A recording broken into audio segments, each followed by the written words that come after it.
Carry me, they go. Maresca carry me, they go, they go, they go. Chelsea will be balling to, is it in the next 2 days, next tomorrow, playing against Crystal Palace. And I felt like this is a game that is traditionally a very difficult game between Chelsea and Crystal Palace. If you see this game, I can't remember the last time Crystal Palace defeated Chelsea. In the game between Crystal Palace and Chelsea in the last 10 games, Chelsea have won 8 times and 2 draws. And the 2 draws, the 2 games Chelsea played against Crystal Palace last season ended in a draw. But if you look at this game, you will see that a lot of things have happened between Chelsea and Crystal Palace. For instance, Chelsea have changed a lot of players. And Crystal Palace have also grown into it. In their last 2 games, competitive games, they defeated Manchester City in the FA Cup final and defeated Liverpool in the Community Shield. Oliver Glasner is trying to build something important with Crystal Palace. Of course, some of their players wants to leave. Guehi, Eberechi Eze, Tottenham are fighting for him, but they are still in the squad. In this tactical board, I'll be showing you what I think Chelsea can be able to do, how the game will pan out. Looking at the lineup, Crystal Palace normally set up in 3-4-2-1. So 3 at the back here, 4 in the middle, and then they have these two players here, that is Eberechi Eze and Sarr. So Eberechi Eze and Sarr is here, and this is Mateta. One of the players you must know that Crystal Palace have, they have Hughes in the center, they have Watson, and then they have, they have the opportunity to have Mitchell here, and they have Munoz. So Mitchell and Munoz. And why at their back they have, 3. But for Chelsea normally, Chelsea have made a lot of changes. Because of the injury to Colwill, I'm expecting Chelsea to play normal 4-2-3-1. So I'm expecting Cucurella, here will be Chalobah, and here will be Tosin, here will be Reece James. I'm expecting Reece James to start. Then in the middle of the pack, I'm thinking that Enzo Fernandez and Caicedo will start because this is a competitive game. This is no longer preseason. And then in attack, Kopama, I'm expecting Pedro Neto, João Pedro, and Jamie Gittins. I'm banking on him to start. So how will Chelsea be able to deal with Crystal Palace in this formation? Normally, let me start by explaining what Crystal Palace does or what they did against Liverpool.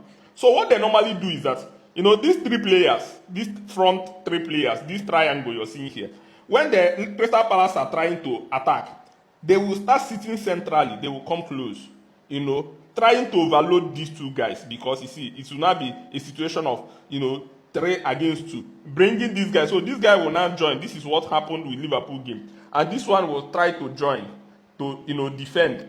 Giving them this opportunity, they will now have this place and this place. This is where they will now bring Munoz and Mitchell to now overload you. You see? So because you're now thinking, Mateta cannot drag you guys inside the 18-yard box. And then they'll have these 2 guys that these guys can be able to, carry the ball, come into dangerous area here. We'll be able to, then you're defending deep. Either they're crossing the ball or they are doing a cutback, for Eberechi Eze or Sarr to be able to score from here. This is what Crystal Palace normally does. But against Chelsea, I think it will be very difficult for them to do this because of the way Chelsea set up. Chelsea will normally set up in the way that they will not allow them to converge and bring these guys closer. So what Chelsea normally do is that, because I'm expecting Enzo Fernandez to start with Caicedo, I'm expecting when the game starts, Kopama will normally drift here. Enzo Fernandez will now be pushed to come to this place. Chelsea normally use a system of 3-1-3-3. I will show you how it works. When Chelsea is trying to pass out the ball from the back, Enzo Fernandez will normally stay with Kopama. So Chelsea can be able to knock the ball from the goalkeeper, Cucurella stepping up here, or Cucurella coming in the middle, helping, Kopama to stay wide, or Kopama to open here. So Cucurella staying wide, knock the ball, pass to the midfield, and Chelsea start going forward. This is what Chelsea normally do, when going on attack. But when Chelsea are now in transition, to be able to take these guys back, so Chelsea will now play a system of 3-1, 3-1-3-3, like I normally explained to you. So what Chelsea will do is that Enzo Fernandez will come to this angle, come here, Kopama will come to this side. Pedro Neto will try to hold the width, pushing this guy back because now these guys are now scared that Enzo Fernandez is trying to occupy this little pocket of space. They will now come here. So this one will now come and try to double up so that they can be able to close the gap. Chelsea will now have the opportunity to now send, João Pedro forward, Kopama coming here. Normally before, you remember, Cucurella will invert in the center to be able to, start in the first phase. This is where how Cucurella plays. So Chelsea will have a system like this. But right now, Enzo Maresca have tweaked this thing again. So now when Chelsea are now going forward, Cucurella will now come up and form this 3. This 3 will now occupy the pocket of space that here. Remember, Gittins will already be cooking this guy one-on-one.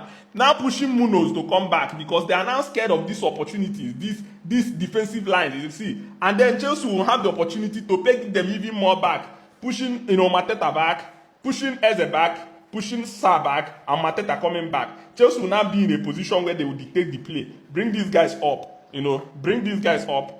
Reece James will not be able to control this area. Chalobah will not be able to defend this while Reece James here. And then centrally you will have Tosin. Remember Enzo Maresca talked about this in his press conference. He said Tosin is the only player that can be able to play center back, in the middle. If you watch the way Chelsea play, Chelsea people are thinking about this guy. Chelsea play one player that is good will always stay in the center here, and Tosin will be able to do the job in the center, releasing the ball, passing, finding the passing lane. Maybe Reece James receive the ball, Caicedo joins, Kopama drops here and then receive the ball. João Pedro drops, Kopama turns, pass to João Pedro. Enzo Fernandez come in the dangerous space, and then there will be runners here to pass the ball. João Pedro, cut back and score.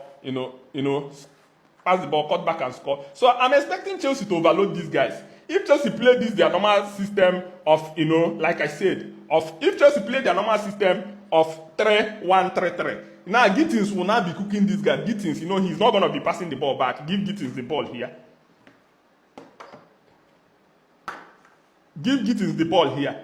Gittins will be trying to run at these guys, pushing even them more back. As the more they go back, and Cucurella can be able to help Gittins here. When they're trying to convert, Cucurella can now open. Gittins can be able to long this ball to Cucurella, make runs, Cucurella be able to pass the ball, or Cucurella can be able to pass to Kopama. Cucurella can stay here, Gittins can ghost into this area, receive the ball. So Chelsea's system is very, very fluid. I don't see anyhow Crystal Palace, with the way they normally play, that they can be able to stop Chelsea. And remember, when Chelsea play this system, and then maybe in the second half, 60 minutes, 70 minutes, Enzo Maresca can be able to change Enzo Fernandez, replace him with Estevao Williams to be able to be in this position, or even replace Pedro Neto with Estevao Williams. Then replace, João Pedro with Delap. So this is going to be crazy. I'm expecting Chelsea. Only thing I'm thinking is how can Chelsea be able to be aggressive against, against Sarr and Eberechi Eze, because these are the guys that they are technically gifted. When they get the ball, maybe Chelsea lose the ball, they pass the ball. This guy can drive the ball quickly to come into this area, and this guy also can drive the ball quickly to come into this area, helping these guys to go forward. But ordinarily, with this formation, I believe Chelsea will be able to cook. I'm predicting Chelsea to defeat Crystal Palace by 3-1. Carry me the go. Maresca,